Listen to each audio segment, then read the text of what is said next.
my name is Brian with Ace Appliance in Toledo, Ohio, and welcome back to another quality video from ApplianceVideo.com. So we have a Whirlpool electric dryer, and the complaint is that the drum is not tumbling. The tools needed for this repair are a Phillips screwdriver and a flat straight edge like a putty knife. So the first thing I want to do is take off the bottom panel here so we can get a look inside. So to do that, there's going to be two tabs on the side of the panel, so we're going to have to press in with something flat like a putty knife, which is what I'm going to use to depress the tabs, and then pry out on the panel to release it. And the tabs fell out, so we'll have to reinstall our tabs. The first thing that I noticed when we pop the bottom panel off is we have our belt laying at the bottom here. So we do have a broken belt, and that's the reason why it's not tumbling for us. I'm going to look inside here. This is the idler pulley that we have, and it's spinning freely, so that looks good.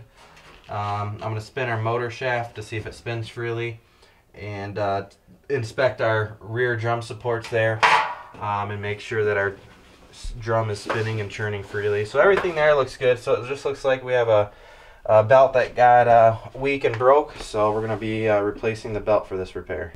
Alright, to get to the belt, the first thing we're going to do to access that is take our lint screen out.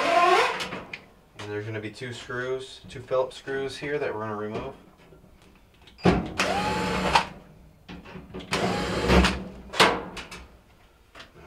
and then now we're able to lift the lid up and swing it back.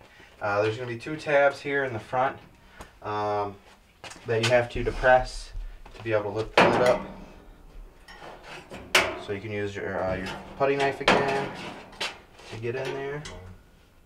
And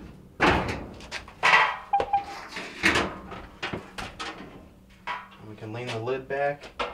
Next, there's going to be two 5/16 screws that holds the top of the front panel on. We're going to remove those.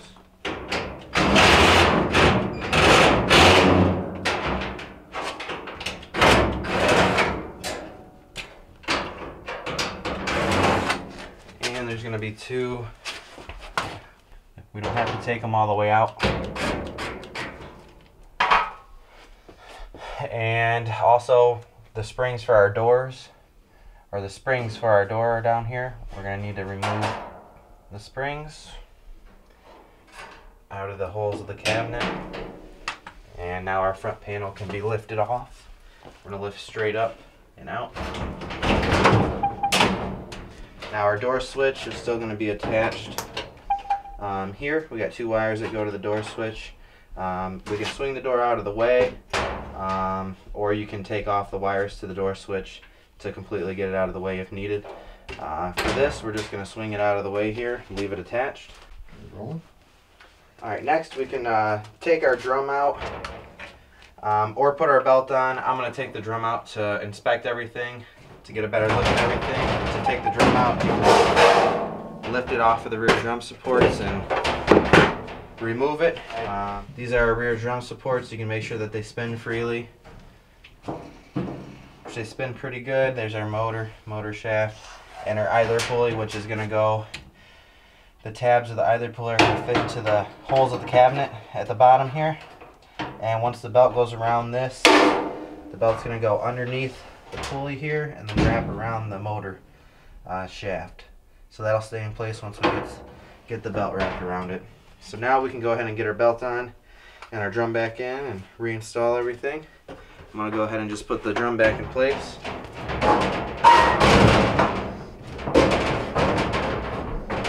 Set it on the rear drum supports.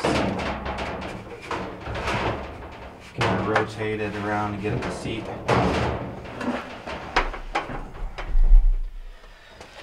Next, we'll take our belt and get it around the drum. Alright, we can get our belt around the drum now.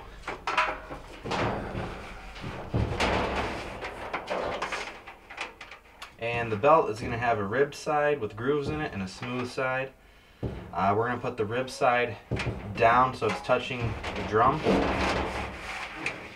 And it has to go onto our motor shaft. Our motor shaft has grooves in it where the ribs of the belt will wrap into those, fit into those grooves. I'm going to go ahead and connect our belt. Alright, now that we have our belt on, we can reinstall our front panel.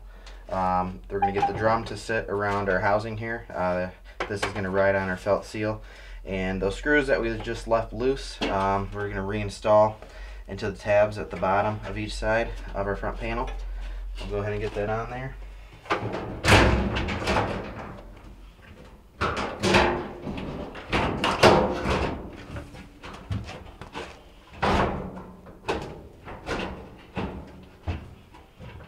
Alright. And we can reinstall our 5/16 screws at the top.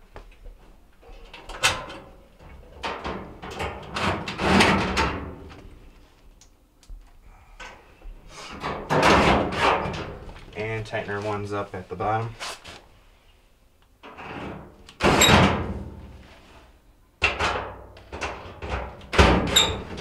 And we can reattach our springs. They fell off when we were moving the front panel.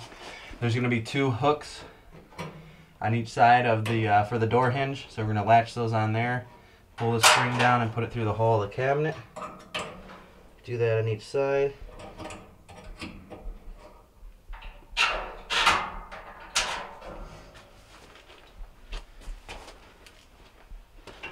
Now we can close the lid.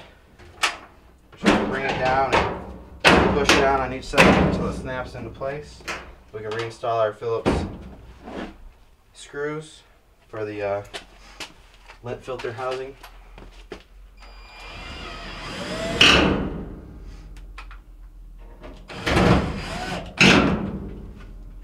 And we can reinstall our lint filter.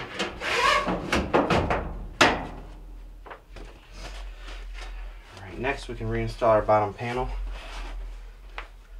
We have the tabs that lock it in place, come out of the cabinet.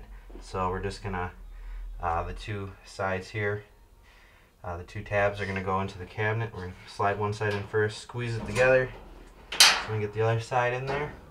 And we're gonna do the same on the other side. Alright, we're gonna install our bottom panel. There's 2 holes in the bottom panel that are gonna go on these metal brackets here. So we're gonna put those on first. I'm sorry, this way. 2 holes at the bottom that goes on those metal brackets. And we're going to lift it up into place. There's going to be 2 holes here that these tabs go into, like the spring tabs, and we're just going to push them on. They're going to lock into place.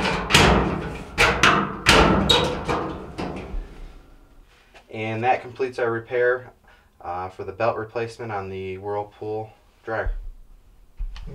Thank you for watching another quality video from ApplianceVideo.com.